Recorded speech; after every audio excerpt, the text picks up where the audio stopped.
A new initiative aimed at nurturing the next generation of traditional musicians has been relaunched in County Clare. Trad for Teens, supported by Clare Arts Office, offers young people aged 12 to 18 a chance to come together in a relaxed, alcohol-free setting to play and learn Irish traditional music. Originally founded back in 2005, the programme is making a welcome return, with its first session taking place this Friday at Inagh Community Centre. And I've been speaking about this with the creator of Trad for Teens, Clare Watts. Clare, a very good morning to you. Thanks for stopping by. Good morning, Alan. Thanks for having me. So, Clare, Trad for Teens was very much your baby. Talk to us a bit about coming up with this idea, because it is something that takes us back over 2 decades. That's right, Alan. I first came up with the idea. It was a response to a call out from Clare Arts Office they were looking for initiatives, and at the time the government had decided that children and teenagers weren't going to be allowed in pubs after 8 o'clock. That was back in 2005, and I would have learned all my music growing up playing sessions in pubs, so that's how I came up with the initial idea, and we ran that very successfully in collaboration with the Clare Arts Office in Glore for a good few years, and we had some lovely masterclasses with Paddy Maloney, Kevin Crawford, and before I go any further, I want to give a huge shout out to Siobhan Mulcahy, who we're so lucky to have her as an arts officer in Clare, because she's so encouraging and supportive. Oh, sure, look who you're talking to here. Siobhan's a regular guest on the show. Yeah, absolutely, yeah. Okay, so the fact that it's coming back now, Trad for Teens, it's aimed at 12 to 18 year olds? Yeah, we're looking mainly at secondary school students, so from first year up. There might be a few young first years there, but from first year up to Leaving Cert, yes. Okay, so what can a young musician or young musicians expect when they attend the first session? Like, how do the sessions generally run? Well, I'm very clear, and I was when I ran it before, that I didn't want it to be an hour or 2 hours of teaching. So, as you know, a lot of young musicians, they play for competitions, they go to lessons. You know, you could have an amazing fiddle player who's been playing for 5 years, but who hasn't necessarily played in a session context or a session space, and may never have played with other musicians other than in a céilí band or a groupie cole, again for the flag kills. So what I wanted to do was to offer a format and a space for that doesn't involve alcohol, because when I was growing up, certainly, and now if you go to any of the festivals, you know, and go into a pub to play a session, you are entering an alcohol fueled environment. Like, there's no other way of looking at it, and you know, people are off, they're having the crack and they're doing what they're doing, but I just wanted to offer an alternative. I suppose as a mother to a teenage son myself, I'm very aware of the challenges that I will face in coming years with drugs and alcohol, do you know? So I think it's nice to be able to offer something different in a safe space for them.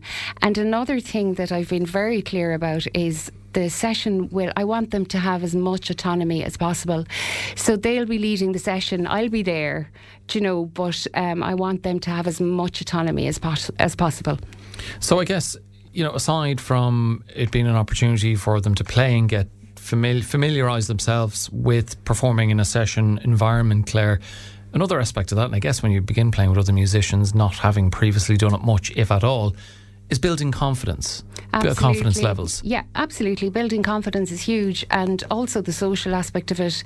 You know, I think there is a definite kind of tapering off of music for some teenagers when they get to about 12 or 13 and they discover maybe the Queens, maybe they get into sports a bit more, academic kind of pressure. So this is, hopefully this will fulfill kind of a social function, and an important social function for them as well. So look, you were keen to pay credit to Clare Arts Office and Siobhan Mulcahy for the role they've played in reviving Trad for Teens.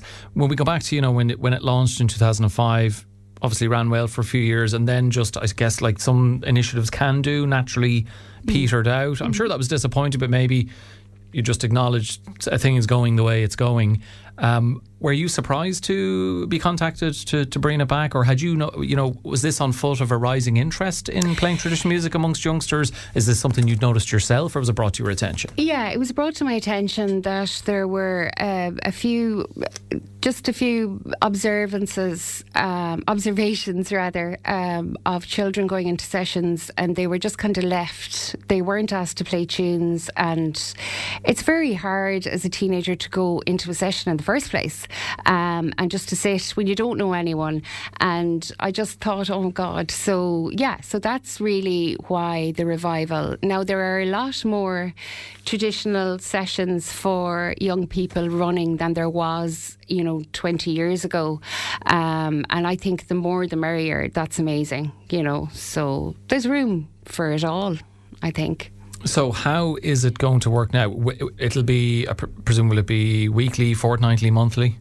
We're going to start in Inagh Community Centre. They very kindly... and that's this Friday? That's this Friday. And we're launching it with your very own Therese McInerney, who is actually an original trad for teen. She would have come to the sessions years ago in Clare. So it's lovely to have her there to play. She'll be playing with us all. So so it starts at 7 and we'll run till about probably 8:15. And that's the launch. And then following that, the sessions will take place on the last Friday of each month in Inagh. Brilliant. And I mean, you must be delighted to see it back, and no better person than having Therese involved, not just to show the joy of learning traditional music as a young person, but also having previously attended Trad for Teens. She can give testimonies to the positive impact it can have. Look what she's gone on to do. Absolutely. It's almost just like it's come full circle. It's lovely. Yeah, really nice. So, I don't know, Claire, have you any long-term hopes, or, given what happened before, is it just play it by ear and see where Trad for Teens goes? We will play it by ear and see how it goes, and if there is the want for more, we can do more, but we'll start small and we'll play it by ear. And if you don't try these things, you don't know. You never know. So it's my hope that it will go really well, and it will provide a space for teenagers to play their music and meet up.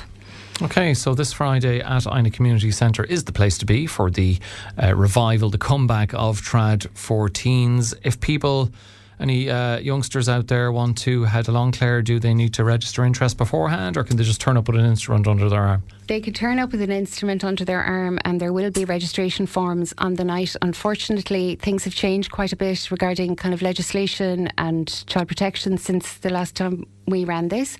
So they will have to register, and they can do that on the night, or they are welcome to email me. My email address is claire, claire.watts, watts @ul.ie, or they're welcome to text me or message me on 086 067 4356.